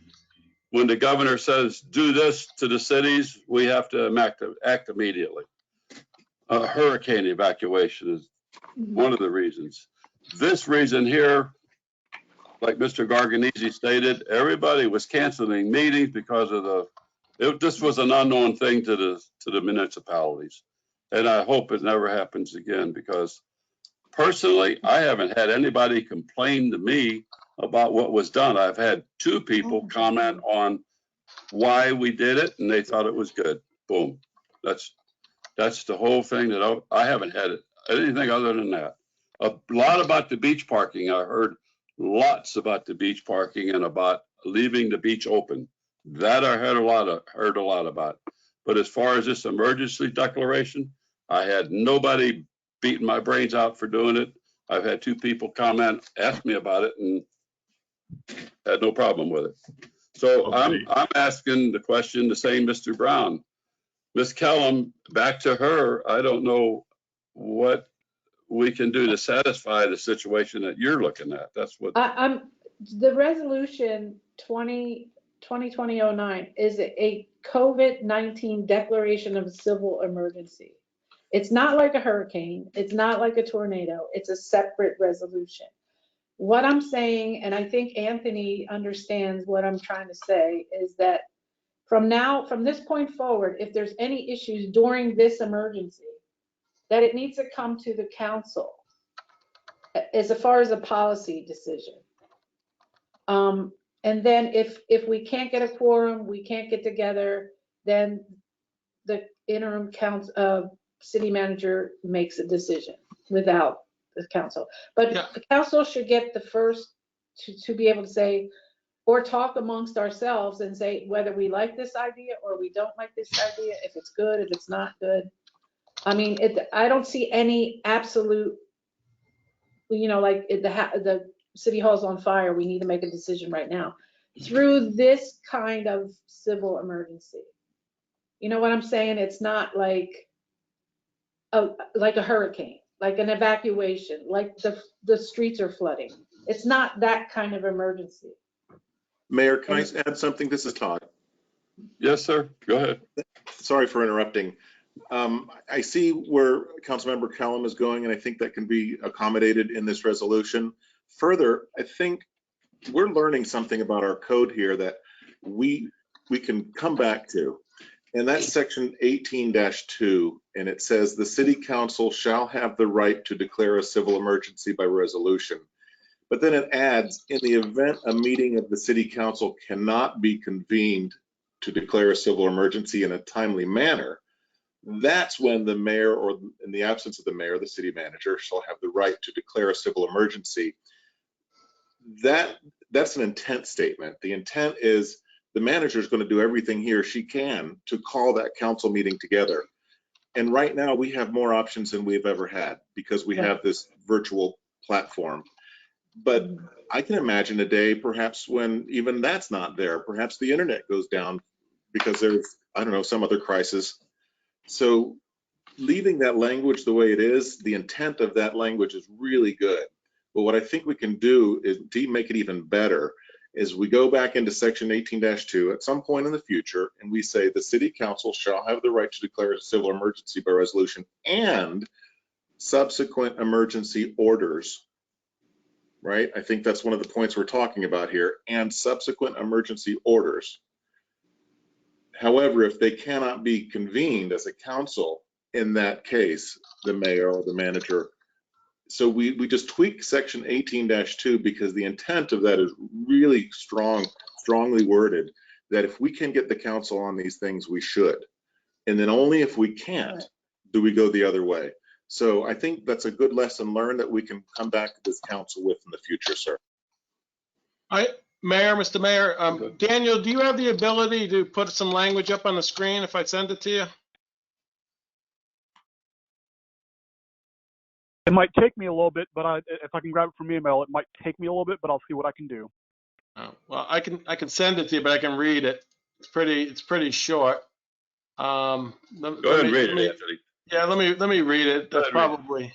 I know we were working on the ability to switch screens and stuff. Otherwise, it would have been nice to put it up. But I wrote this. This potentially could address the situation at this time in the resolution. Whenever any additional COVID-19 emergency measure or order under Chapter 18 of the City Code and Chapter 252 Florida statutes requires approval by the city manager shall first attempt to convene a special or emergency meeting of the city council to consider the emergency measure or order. In the event that the city council cannot be timely convened to address the emergency measure or order, the mayor and/or city manager may adopt the emergency measure or order subject to the city council's review pursuant to Chapter 18 of the City Code. That sounds awesome. Okay, now that's pertaining to COVID 2009. Right. Yeah. And now I think okay. that's perfect for this. I wasn't done. Oh, I'm sorry. Anthony, what about another type of an emergency other than COVID? Are we going to put that as a addition to our ordinance, or are we going to just go back to where we were? That's an issue. COVID. Well, we're trying to deal with the issue at hand, which is the COVID-19 emergency situation and the resolution currently before the council. So what I wrote was for the COVID-19 emergency, because that's what's at hand. Todd mentioned possible code changes for the future to clarify. That's an ordinance that we can prepare, which would be applicable in future emergencies. So we can work on that too. Right. Yay. Okay, so we got to bring this to a close here shortly if we can, but Mickey and I got Angela raising her hand over there. Mr. Morrison, did you have anything to say before we go to Angela, and then we'll go back to our motion? Yes, thank you. And I'm in agreement that it's within this resolution 18.4. I mean, we're meeting next week. So we can meet now, and we can use this. And so there's no reason that we need to be, we're going to rewrite the codes all over the world on how these types of emergencies are written. So this is an opportunity for Cape Canaveral to get out front and say, look at what we did. You know, we're not handcuffed to these tornado acute episode type events. We have an adaptable policy here that says that we get a chance to meet. I think what's really important though is that, and I think this is where confusion is light, is how do we determine who can meet and who can't meet? And so the determination that I couldn't meet in the first one was made largely by everyone but me for myself. And I think that if it's a council meeting, council people should be making a decision they can meet. And I did not get phone calls from people trying to meet. And I think that you, Anthony, maybe thought it felt like assumed that we couldn't meet. And so when we roll that into this ordinance or this resolution, and we say, hey, we are going to give council the first chance to meet, as Anthony read, I'm really talking about on the things that we would normally vote on. So maybe it's the powers in 18.3, I think, out the emergency powers, anything in there that the city manager would normally get, or the mayor, approval for, we want to have a chance. But we need to, I think it's as simple as we all use email, and that an email goes out in writing as our resolution says. And you broke up a little bit, Anthony. I would love to read what you wrote because it was a little foggy to me. I wish we could pull it up. But I think in writing, and then a reasonable time frame. I mean, if we can't get back to you, Mia sends out a request to meet and we're not back in, whatever it is we all think is reasonable, maybe we just call it reasonable and use our best judgment and don't put a time frame on it. I think that that's the most equitable way to go about this. And if you call, that's great too, but nothing is more time stamped and certain than when it's in writing. And I think a call is kind of supplemental to that and convenient. And so that's just the only thing I wanted to point out was in 18.3, it's those powers that I feel like council, a lot of them we would vote on. And we're meeting this week. We're kind of getting back to normal. And the truth is, and I didn't have time, is I don't know what we lose when we remove the civil emergency powers. Like if we just said, we're already under an emergency with the county. What if we remove the civil emergency here in Cape Canaveral? What would that mean for us? Well, inadvertently, I think those powers would largely go away. And it sounds like the council doesn't want to do that because we want to have this ability. But in essence, we could meet just under the special meeting provisions that we're allowed. And there's emergency meetings with 12-hour notice, if I understand. I mean, the 24.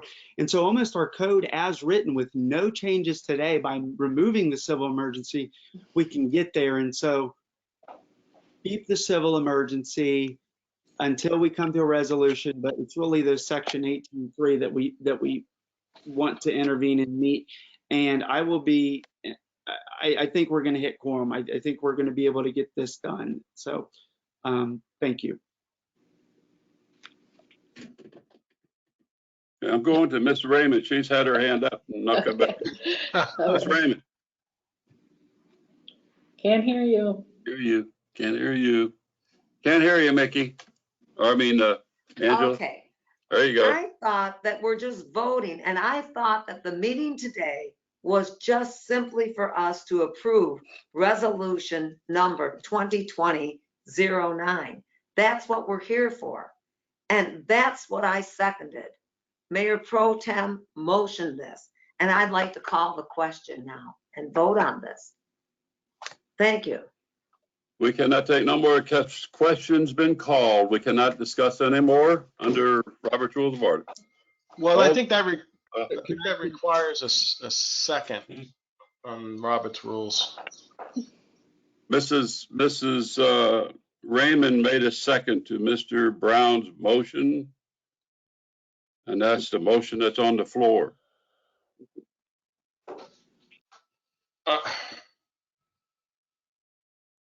So you don't want to add that paragraph to the resolution? Yes. Well, we have to go back to one of the motion maker, I believe, Anthony, would have to remove his motion from the floor to add this to the resolution, would we not? No, alternatively, you can have an amendment to the motion to add that language. Or Okay. unanimous consent of the city council to amend the original motion, if it's a unanimous consent, or, somebody could make a motion and second and put the amendment on the floor to be voted on separately.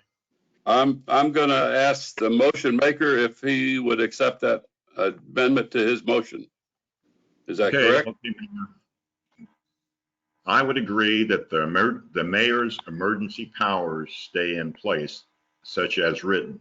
The only thing we're going to add to the motion is COVID-19, that we can have additional meetings. Is that my understanding? Yeah, unfortunately, we can't get the language up, but I'll read the language is that the recommended language is to add this provision. Whenever any additional COVID-19 emergency measure or order under Chapter 18 of the City Code and Chapter 252 Florida statutes requires approval by the city manager shall first attempt to convene a special or emergency meeting of the council to consider the emergency measure or order. In the event that the city council cannot be timely convened to address the emergency or order, the mayor and/or city manager may adopt the emergency measure or order, subject to the city council's review pursuant to Chapter 18 of the City Code. So this proposed language doesn't modify or terminate or repeal the city manager or the mayor's authority to adopt emergency measures. It just adds a provision that during this COVID-19 emergency, the city manager shall first attempt to convene a meeting of the council via these CMT procedures. Okay, then I'm gonna ask Mayor Pro Tem Brown if he would accept that amendment to his motion, and then we can call for the question. Is that what you need, Ms. Kellum? Is that acceptable? Yes, Okay. that's good. Thank you. I will accept that amendment to the motion. And I can second that. Okay. All right. So now you have procedurally a motion to approve the resolution as presented with the amended language that I just read into the record. And can I just say one thing before we take a vote? I Go think ahead. that what Todd brought up as far as, down the road, other, the ordinance, that we can go back on that, like Mr. Morrison said, people are going to be changing these all over the world because of this COVID. But I think this language in here is exactly what I was looking for. And it Okay. doesn't take any powers away from Todd. It just adds that the policy, it comes back to the council first. Very understandable. What you want, we'll add. I have no problem with that. And Okay. what Mr. Garganese read is no Perfect. problem. And there's stands that in my absence, Mr. Morley would have the powers. If something would happen, we couldn't do this, or we couldn't get 3 people together, that's normal procedure nationwide. And So, it's just for the COVID-19 declaration of civil emergency. Yes. Okay, we'll call the question then. Unrelated matter, Mr. Mayor, I have a question not related to this. May I, Not related to what we're talking about? it's just in general, the public comments on this, well, it is related to this. The fact that those people Mr. had Morrison, an issue. Mr. Morrison, we're not accepting any public comments other than what we were to do through the organizer. What you have, I'm sorry?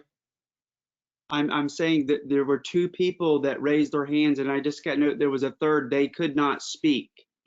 Did we get any more, is that an implication for us?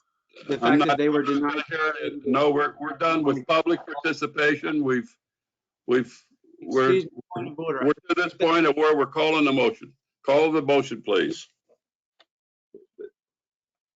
Mayor Pro Point of Tem order. Brown. Or Am I out of, Anthony? Point of order. You're out of order. Yes, sir. You're bringing in something that's long past due. Mr. Mayor, I'm trying to be respectful to you. It's a valid question. I don't want us to get into a lawsuit. Are we in it? It's a simple yes or no. Are we in any implications by not allowing people the public comment who attempted to speak up on this issue? That's my only question. And I'm not trying to get ruffled. Okay. No, there were- We went through public comment. We went through our normal procedure. I'll go back, just take a second. We'll stop again. Mr. Garganese, or let me go back to the organizer. Daniel. Yes, sir. The moment that was the opportunity for attendees to raise their hands, there were 2 raised hands. I went to each individually. Neither spoke up after being given time. I went up and down the list several times looking for additional raised hands. There were no more additional raised hands. And so I informed you as the chair that that was the case, and you in turn moved on beyond the public participation. A little while later, I got a notation that there was a raised hand, but it is not my position to interrupt council. At what time did you get that raised hand, sir? I would say I got the notation possibly 2 or 3 minutes past after we passed that part of the meeting. After we passed public participation, it was closed? Yes. Did they want to participate? Did they want to provide comments on this item, the approval of the resolution? I don't have details on what they wanted to speak of, only a raised hand. Currently on the floor is a vote on the resolution. So, I mean, if there are people that want to provide comments on the resolution, I mean, that opportunity was provided, but to the extent you had some technical difficulties with somebody and they still want to speak and they couldn't, then, I would advise to allow them to speak on the resolution because you have a motion on the floor ready for a vote. So this is the only, this is the only item currently where the public would have any opportunity to speak. Okay, but procedurally, I was following procedures of law. We closed public participation. But if there's somebody there and you feel it advisable to have somebody speak, I'm not having a problem with letting public speak. But we have procedures and we followed it, but we could go back to public participation if you so desire and feel that we need to do that, Anthony. Again, it's like I'm not the moderator, so I don't know what's going on behind the scenes, but if somebody had some technical difficulties trying to speak on this item, I don't see the harm in allowing them to speak if they can overcome the technical difficulties and actually speak this time. Okay, I'm gonna hold that for a second and refer to Miss Angela if she has something she wants to say other than move forward. We can't hear you, Angela. Just a question. My question is to Councilman Morrison. What I want to know is how did Councilman Morrison see the hands raised of these public people, or is he looking at another device? This is my curiosity. How did you know that people had their hands raised? Because I do not see members of the public with their hands raised. Thank you. Good question. I do. The only person I see with Mr. Mayor, may I? Go ahead. I'm sorry. The only people I see raising their hands is us. So I see the same view as you. I was alluding to the, Daniel spoke early, said that 2 folks spoke on the issue, or I have no idea what they spoke on. We had 2 hands raised, and Mr. Pat Campbell had just sent a message to me saying he had his hand raised as well. So that must have been, I don't know, Daniel can confirm, the 3rd person. I did not see that person, but he was trying to get in, but Daniel's appropriately said he didn't have the authority to interrupt. I understand. I And see, Angela. Don't see. that brings to mind something that I'm going to bring up onto the dais one of these days is other devices other than your city computer. I think it's not right. We went through public participation. We gave whoever had their hands raised the opportunity twice to go back to them, being we couldn't get to the first one. We went to the second one, we went back. we couldn't get anybody to respond on that, and we closed public participation under the guise, and I think, basically, I think we're at this point in the meeting to where we are strictly by Robert's Rules of Order, strictly by the statutes, strictly by our codes. But I will go back and open public participation if this council votes to do that. We're in the middle of voting on a motion. And I don't think it's fair to the motion makers to stop everything. This is the third interruption of their motion. And I don't want any more public. I don't want any more input from the council. I'm going to ask the council, if you feel, just raise your hand and we can just see a vote. I'm sure the organizer and Miss Mia can either I'd rather take a roll call vote on it. That way it'll be public. Council, do you want to reopen public participation on this item? And go back and hear whoever has raised their hand since we closed public participation. I would like a roll call vote, please, Ms. Goforth. Mayor Pro Tem Brown? I What? couldn't hear you. Do I want to go back? Is that the question? Do we want to Yeah. go back and reopen public participation? I would like the meeting to move forward, and my answer would be to move the meeting forward. Is that a no vote? That is a no. Okay. Mayor Ho? No. Councilmember Kellum? Are we going to be in trouble if we don't allow him to speak? That was my question to Anthony. Yeah, again, there was a time period for public comment, and that's the time period in which to speak. I mean, we're all dealing with new technology here. So I asked Daniel, I mean, if there are technical difficulties, I mean, apparently two people raised their hand, but we didn't hear from anybody. So again, this is something new.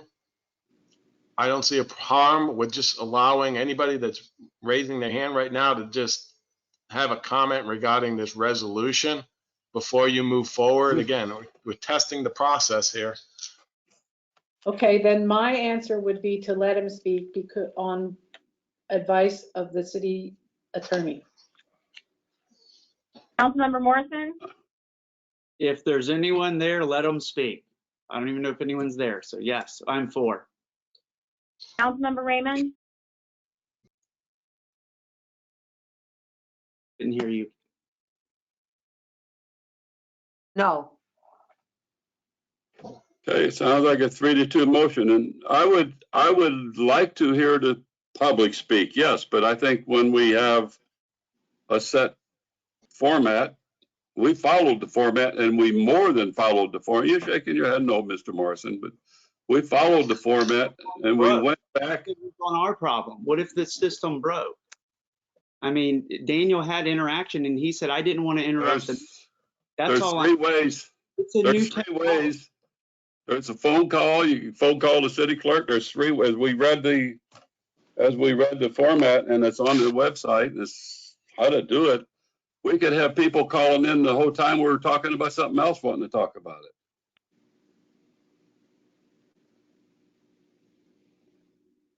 What are you doing, Angela? Can't hear you. What I want to say is that Daniel very clearly said there were two people who wanted to speak. And the two people that wanted to speak were named Natasha and a Mr. Britt, I believe. You're right. We never heard that Patrick Campbell wanted to speak until Councilman Morrison had an email from him saying that he wanted to speak. That is my reason why I voted no. Thank you. Okay, the motion stands as a 3-2 to accept the resolution 2020-09 as written. As And we- amended. Whoa. We need to call that I'm vote. saying, just a minute, as written with Okay. Mrs. Kellum's additional about the meeting set up as you discussed. I That thought was, we were, We passed with your intent in the motion. It's there. I'm just saying that motion has passed as written with your amendments. But we didn't vote on that. We Yes, we didn't. did. I didn't. We Mayor, voted on letting the person talk. Yeah. We We didn't didn't vote on that finish. motion. Okay, I'm sorry. Now we're gonna go back to, we'll go back to the resolution as written. We have that motion on the floor with your amendment attached, accepted by the motion maker, Mr. Brown, and the second maker, Ms. Morris, Angela Raymond. Okay, We will have a roll call vote. okay. Mayor Pro Tem Brown, Thank you. Or, Mayor Hogue, Or. Councilmember Kellum, 4. Councilmember Morrison, 4. Councilmember Raymond. 4. Okay, we concluded our meeting, and thank you. I think we had a 5-0 vote. That was a very long, drawn-out discussion on one item. I think that's the longest in my history of being on city council for one item to be 2.5 hours almost, or 2 hours. But we just want to get it right. Oh, yeah. We got it right. I hope we got it right in everybody's eyes. And I would, I'd like to go ahead. We'll went through the agenda, and is there anything that somebody would like to just bring up under reports, which we don't have on our agenda, but something you want to just say for? No, I'm good. I'm saving it up for the Wait, April. We're going to do 21. alphabetical. We're going to do alphabetical. Okay. Mr. Brown, just like we set up.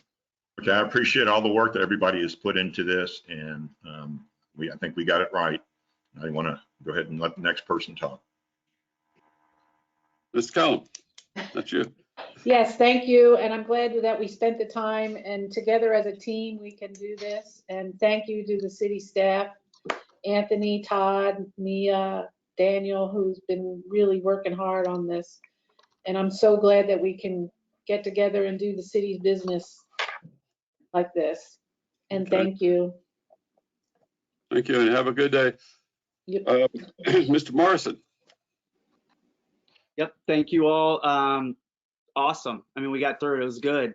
And I was thinking, if anybody's taking a screenshot, we should smile for the first ever City of Cape Canaveral full CMT meeting. I don't know if this is Stephanie. I know when they post these pictures, it'll be one of us will be blinking, one will have their mouth halfway open. So, could we do that at the end with your approval? May I take a picture? Okay, I'll do it. Countdown. Okay, everybody smile. 1, 2, 3. I did it. Oh. Thank you. I'm done. All right, you through us. Okay, have a good day, sir. Ms. Morrison, or I mean, Ms. Angela Raymond. Sorry. Thank you. Ms. Morrison, thank you. I'd just like to thank everybody. And I really think, along with this COVID-19 pandemic, it really takes a lot of patience. And I think patience and prayer, wisdom, and common sense go a long way. And I just want everyone in Cape Canaveral to be safe. And I think that's our #1 priority.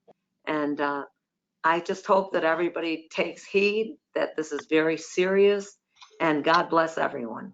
Thank you. Yeah, I don't have very much other than to say thank everybody here, Mr. Morrison, Mickey, Mike, and Angela. And I would like to do this. I think it's a great way for us to see each other and get together. I see once in a while, I see Mickey on her bike. I see Wes running down the highway in his little Jeep. And Mickey, I don't see you too much running around. You must be a good girl staying home. Mike, I don't see him out much either, but I try to stay at home as much as I can. I have a lot to do, so I don't have to be out running around too much, but I only go when I need to go out. My wife and I have been staying home pretty much. We don't have too much. Once in a while, the grandkids will pop in, but we try to stay separated as much as we can. And I'd like to personally really thank Daniel and Mia. I know they put a lot of time into this because I was on the phone with them a lot, and we tested this thing a couple times last week and done a few things. And Todd and the initiative of the staff, I know our people are working hard, as we always have in this city. And we wouldn't be where we are if we didn't have the hardworking people. That's true. Mr. Garganese, I'd like to personally thank you for putting this thing together the way it did and for your efforts. I don't have anything other comments Thank to you. make other than I want everybody to be safe. And hopefully we can be meeting in our city hall here shortly. So, but this works fine. And we have to kind of learn not to talk on when somebody else is talking. I know it's hard. Put your mute button on when you're done talking, and then you won't accidentally interrupt somebody. But it works real good. I was surprised. I didn't think it would work this well with everybody. Mia just sent a little note out, nice picture. I haven't seen it, but an email just popped up on the screen. But anyway, I'd like to thank everybody, and I hope we don't really have too much longer to go through this, but things are looking like they might be at the peak, I hope. So other than that, I wish you all farewell, be safe, and Dollar General has toilet paper. That's We've been- good to know. And they don't have a limit down there. Yeah, the other day was like they were giving it away. But anyway, That is, everybody be safe, be careful, and best of luck to everybody. I'm gonna Thank you. sign thank off. you. Mia, you can take it from here. Okay, we're adjourned. Thank you. We're adjourned. Okay. See you, everyone.